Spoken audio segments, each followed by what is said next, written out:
het gedog, ek kan al loop. Ek het gedog, ek kan hardloop.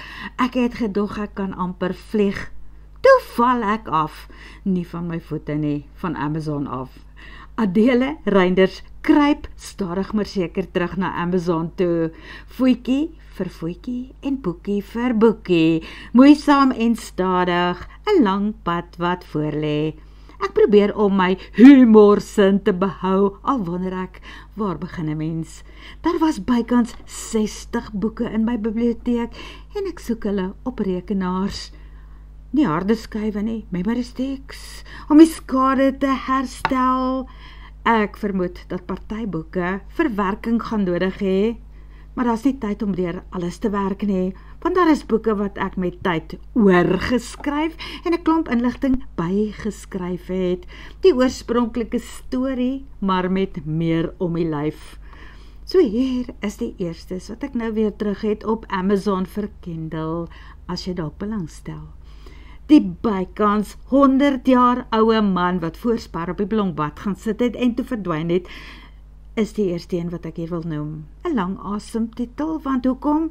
Die gedagte agter die boek. Mens is nooit te oud om iets te voel nie. Jy is nooit te oud om saak te maak nie. Jy is nooit te oud om van vooraf te begin of selfs verlief te raak nie.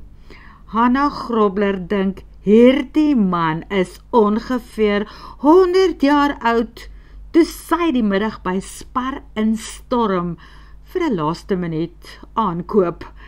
Hy sit daar op die blombak en staar na sy selfoon en toe sy uitkom sit hy nog daar met sy selfoon en hy staar nog steeds na die skerm.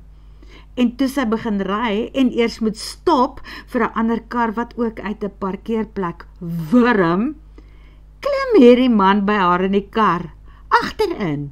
Is sy dan nou nie die Uber wat hy nou net georder het nie? Die bykans 100 jaar oue man sal jou dikwels laat lag, soms laat huil, maar miskien raak jy ook weer 'n bietjie verlief, soos Hannah, al is die man waarvoor sy val nie heeltemal 100 jaar oud nie. Sien jou weer op Skadireën. Daar doen Marx Reineke dit weer. Hy trek mense en kreature na hom toe aan, besef Sharon Jenkins. Sommiges wat met baie hare op hulle gesig en lywe bedek is en 2 bene loop. Kan dit wees dat daar dalk 'n Bigfoot in die Magaliesstraat rondloop? Wel, ek glo dit vas. En as jy ook wil glo, lees die boek. Dan is daar veearts stories. Ek sukkel nog bietjie met die appels swaai, my amptelike eerste veeartsboek, maar gaan loer gerus na Tydelik vir altyd. Die boek waarin Dr. Zak Tron net tydelik by sy tante se praktyk sou kom uithelp, waar die klein koppige klits van 'n Carly luid en haar voorbarige pratende kat, Tutankhamen, ook woon. En die noodlot gaan dalk veroorsaak dat Zak moet langer bly. Hy hoop hy kan wegkom voordat hy heeltemal stapelgek is, net soos die res van die klomp daar. Die buffelbil van Inyatikulu. Luka Willemse is 'n wilder as die wildtuinveearts, 'n bietjie van 'n swerwer en 'n rondloper, maar nou is sy hart daarop Inyatikulu, waar hy en sy vernoot Dirk van Elst 'n buffelkudde tot stand gebring het. Hy deel met hulle KE. Daarom het hy die bynaam gekry, die buffelbil van Inyatikulu. Totdat 'n vroumens daar aankom, Laurie Sullivan, wat dalk net moeilikheid tussen hom en Dirk kan veroorsaak, want hy like haar ook. En die enigste keer wat hy en sy vernoot tevore gefeit het, was oor 'n vroumens. Nou is hy maar 'n bietjie versigtig om te betrokke te raak. En dan is die eerste boek, 70 hoofstukke daarvan, van gek oor haar eie Afrika onder, ook nou op Amazon vir Kindle. Dit eindig op 'n plek waar 'n boek kan eindig, Maar ek gebruik dit ook op die YouTube kanaal, lees elke dag 'n episode daarvan voor en ek hoop daar gaan nog 70 hoofstukke later wees vir nog 'n boek.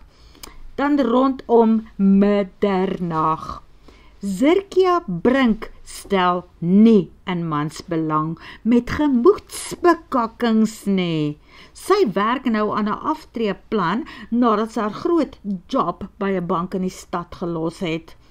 Inkomste eiendom wat sy van 'n kasarm van 'n ou huis wil maak, soos in woonstelle, en sy soek huurders. Nou daag daar snaakse siele by haar plek op en vra om te bly. Sy kan hulle almal hanteer. Dit is net Matthys de Waal wat haar 'n bietjie senuweeagtig maak met sy kort afhouding en aantreklike disposisie. Hy en daardie wit bakkie wat in die onmoontlikste ure van die nag daar voor haar huis in die oprit kom parkeer. Dan is daar net een volmaan. Tessa se pa was 'n moeilike ou terwyl hy nog geleef het. Na haar ma se dood, boonop roekeloos, buite beheer en so byna soms self in die tronk. Maar nou is hy oorlede. Daar is 'n laaste sterfbedwens van hom wat sy moet uitvoer.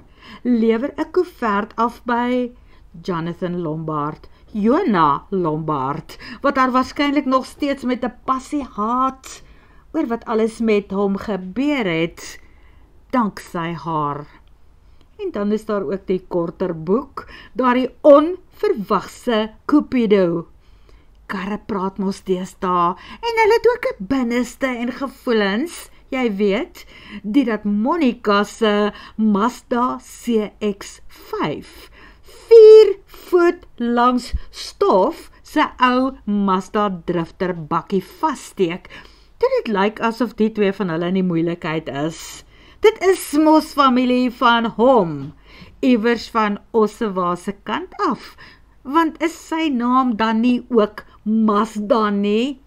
Het Monica nie nou net vir hom verduidelik hoe vanne werk nie? Ek sit die skakels na die boeke vir julle hieronder. Dankie as julle luister en dankie as julle ook daarna wil gaan kyk. Onthou julle kan gratis na al hierdie boeke gaan luister op die YouTube kanaal Afrikaanse liefdesverhale en stories #audioboeke.